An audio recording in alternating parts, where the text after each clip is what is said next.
Hello बच्चों, एक बार फिर से आपका स्वागत है एफ टेक स्टडी चैनल पे। आज मैं आपको क्लास 9 का साइंस का मिड टर्म का सैम्पल पेपर कराने जा रहा हूँ, जो आपको 2025 से 26 के सेशन के बच्चों के लिए। आज की इस वीडियो में मैं आपको खंड गा के क्वेश्चन कराऊंगा, जिसमें भौतिक विज्ञान के क्वेश्चन हैं।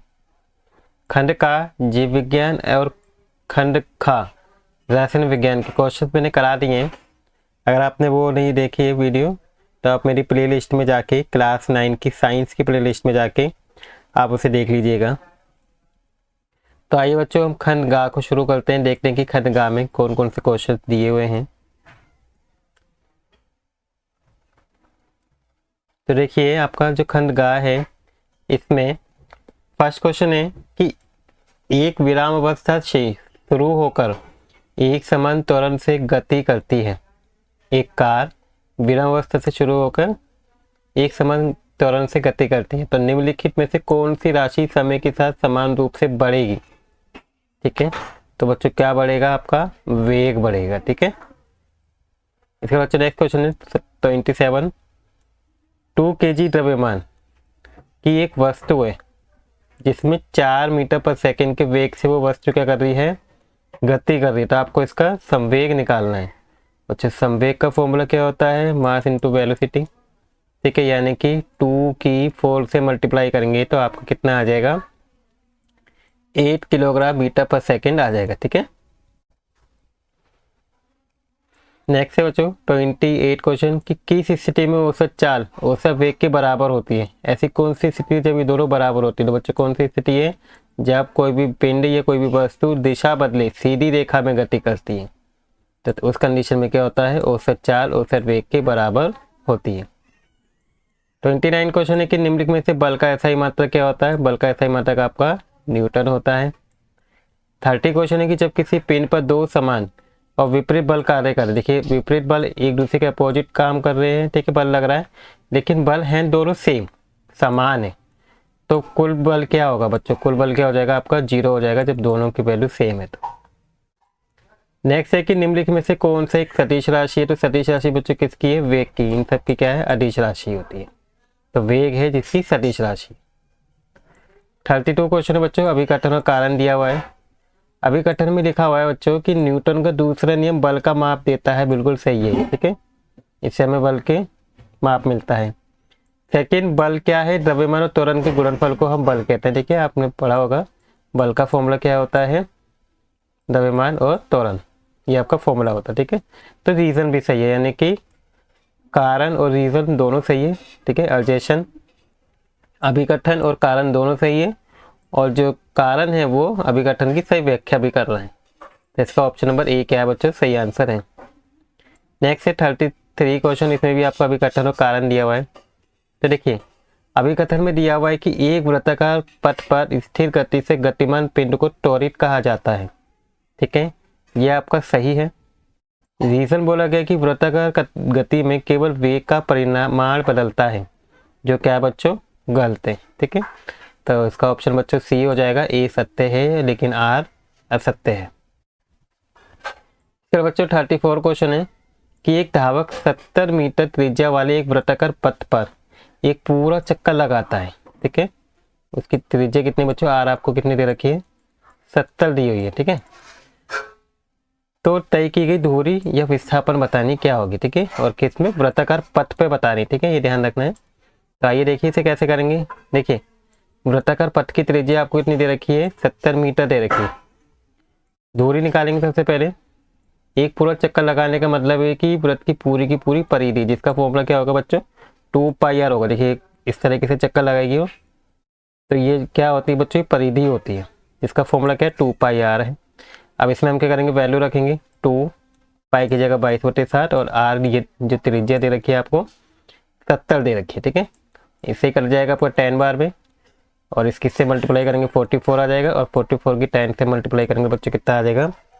444 440 मीटर आ जाएगा। ठीक है, आपका दूरी आ जाएगी। ठीक है, इसका बच्चों विस्थापन क्या होगा? देखिए, यहाँ से चक्कर लगाना शुरू किया, और यहाँ से चक्कर लगाने के बाद वापस से, जैसे ये चक्कर लगा वापस से इसी पोजीशन पर आ गए, तो वस्तु में कोई भी बदलाव नहीं हुआ। ठीक है, इस स्थिति में था उसी स्थिति में ये आ गई। तो इसका मतलब ये है कि एक पूरा चक्कर लगाने के बाद धावक वहीं वापस आ गया, जो दौड़ कर रहा था वो वहीं पर आ गया जहाँ से उसने शुरुआत की थी। तो बच्चों इसका मतलब ये है कि जो इसका प्रारंभिक स्थिति है और अंतिम स्थिति क्या है बच्चों, सेम है, जिसकी वजह से इसका विस्थापन क्या आ जाएगा, 0 मीटर आ जाएगा। ठीक है, इसके बाद बच्चों 35 क्वेश्चन है आपका। आपको करना है ए और बी दे रखे हैं, कोई एक करना होगा इन दोनों में से। देखिए ए में दिया है कि एक तैराक पानी को पीछे की ओर ढकेलता है। देखिए कोई स्विमर है जो पानी के अंदर तैर रहा है, वो क्या कर रहा है, पानी को पीछे की ओर ढकेलता है, तो वह आगे की ओर गति करेगा। ठीक है, जैसे हम स्विमिंग पूल में तैरते हैं तो हमें क्या करना पड़ता है, पानी को पीछे की ओर ढकेलना पड़ता है, तभी हम क्या कर पाते हैं, आगे गति कर पाते हैं। तो ये ऐसा क्यों होता है, इसकी व्याख्या करनी है। तो देखिए इसका आंसर, जब भी कोई तैराक पानी को पीछे की ओर ढकेलता है तो वह आगे की ओर बढ़ता है।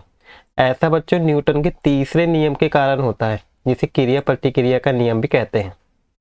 जब तैराक पानी को पीछे की ओर ढकेलता है तो क्या होती है बच्चों, क्रिया करी हमने पानी को पीछे की ओर करके, और तो पानी तैराक पर समान परिवर्तित विपरीत बल भी लगाता है। जैसे हम पीछे की ओर ढकेलते हैं तो पानी भी बल लगाता है विपरीत दिशा में, जिसे हम प्रतिक्रिया कहते हैं, जिसके कारण क्या होता है बच्चों, तैराक आगे की ओर धकेलता हुआ आगे की ओर बढ़ता है। ठीक है,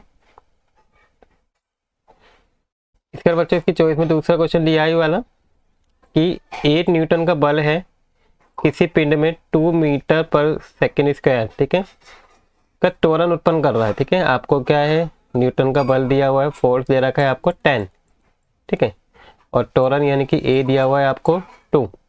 तो आपको इसका द्रव्यमान निकालना। देखिए हमें पता है कि एफ का फॉर्मूला क्या होता है, एफ का फॉर्मूला होता है बच्चों एम इंटू ए, और हमें निकालना है एम, तो क्या हो जाएगा बच्चों, एफ अपोन में ए इसका फॉर्मूला हो जाएगा। ठीक है, एफ अपोन में ए। तो देखिए इसको यहाँ दिखाया है मैंने, यहाँ दिखाता हूँ, देखिएगा आपको बल दिया है 10 न्यूटन, त्वरण दिया है 2 मीटर पर सेकेंड स्क्वायर।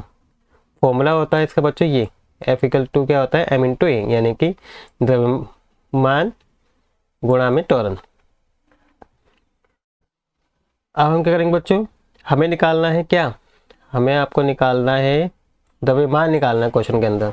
तो जो ये ए है इधर आके क्या हो जाएगा बच्चों, डिवाइड हो जाएगा, यानी कि एफ अपोन में ए हो जाएगा।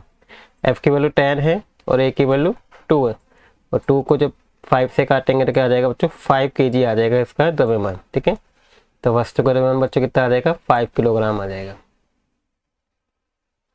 ठीक है, इसके बच्चों नेक्स्ट क्वेश्चन देखते हैं 36 क्वेश्चन। 36 क्वेश्चन में आपको एक समान रेखीय गति और एक समान वृत्तीय गति में अंतर बताने 3। तो आइए देखते हैं। देखिए इसमें पथ का प्रकार देखते हैं, मतलब किस रास्ते पे। देखिए एक समान गति में वस्तु क्या होती है, उसका पथ कैसा होता है, सीधी रेखा में गति करता है। ठीक है, इसमें कोई वस्तु क्या होती है बच्चों, सीधी रेखा में चलती है। और एक समान वृत्तीय गति में क्या होती है, इसमें वस्तु वृत्तीय यानी कि गोल गोल गति करती है। ठीक है, वृत्तीय पथ पर गति करती है। सेकंड, वेग की दिशा क्या होती है, इसमें वेग की दिशा क्या होती है बच्चों, स्थिर रहती है, बिल्कुल सीधी।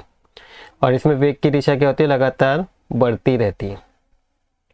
इसमें त्वरण बच्चों, ये गति समान है तो त्वरण भी क्या होता है, 0 होता है। ठीक है, क्योंकि गति सेम है। लेकिन इसमें हमेशा केंद्र विमुक्त त्वरण होता है, जो वृत्त के केंद्र की ओर काम करता है। देखिए यहाँ पे इस सेंटर की ओर क्या करता है, एक वर्क लगता है। ठीक है, त्वरण लगता है, जिसे केंद्र विमुक्त त्वरण कहते हैं। उदाहरण भी लिख दिया बच्चों मैंने, 3 डिफरेंस दिए हैं इसमें, मैंने एक उदाहरण भी दिखा दिया आपको। जैसे सीधी सड़क पर समान गति से चलती हुई कोई कार, ये समान गति को दिखाएगी। दूसरा है घूमता हुआ पंखा। ठीक है, यह सूरज जो है पृथ्वी का सूर्य के चारों ओर घूमना, ये एक समान वृत्तीय गति का उदाहरण हो जाएगा। इसके बाद बच्चों 37 क्वेश्चन है कि एक क्रिकेटर अपने बल्ले से गेंद को मारता है और तो गेंद की गति दिशा तुरंत बदल जाती है।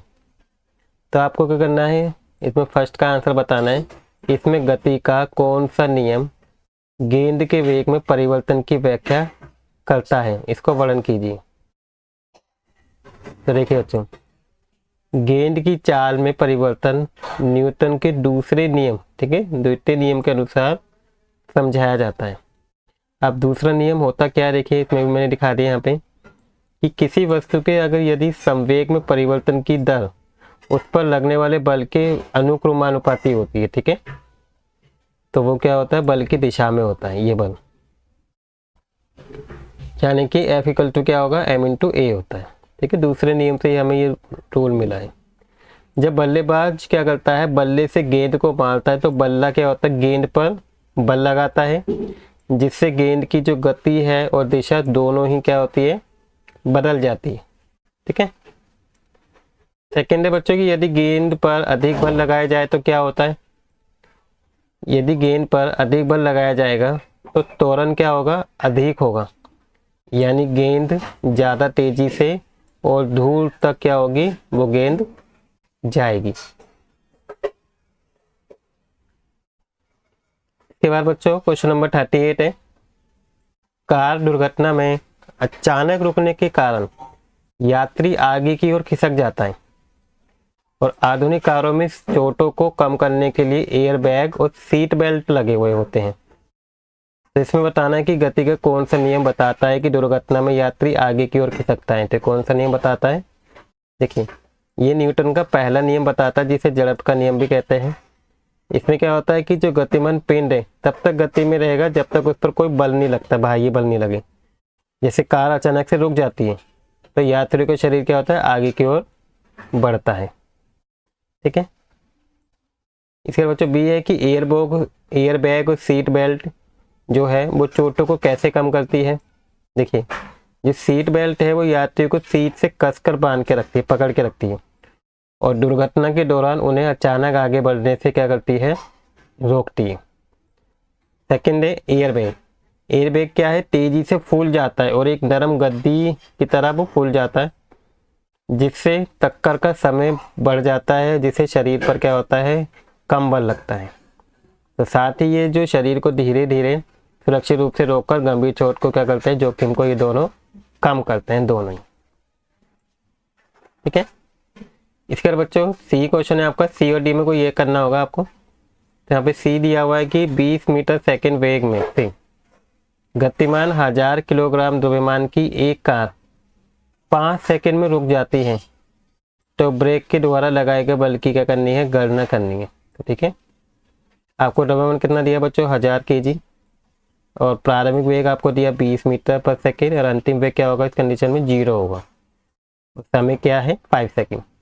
तो आपको करना है त्वरण निकालना है। त्वरण निकालने का फॉर्मूला होता है v माइनस यू अपॉन में टी। v आपका 0 है, u आपका 20 है और ये 5, -20 आ जाएगा इसका आंसर जब 0 में से 20 जाएगा तो, और अपॉन में 5, और इसे जब कट करेंगे तो आपका -4 मीटर पर सेकेंड स्क्वायर आ जाएगा। अब बच्चों इसमें माइनस का साइन आया तो मतलब ऋणात्मक साइन आया है, तो ऋणात्मक जो चिन्ह है वो ये दर्शाता है कि गति की गति क्या हो जाएगी, घट रही है, ठीक है। इसके बाद बच्चों और क्या निकालना है, इसमें बल भी निकालना है हमें। देखिए बल के लिए फॉर्मूला क्या होता है, द्रव्यमान गुणा में त्वरण।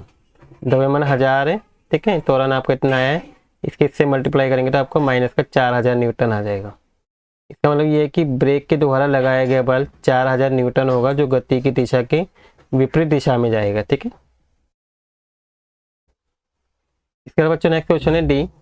5 किलोग्राम की वस्तु पर 25 न्यूटन दाएं की ओर, ठीक है, और 15 न्यूटन बाईं ओर, दो विपरीत बल लग रहे हैं, दाएं और बाईं ओर, ठीक है।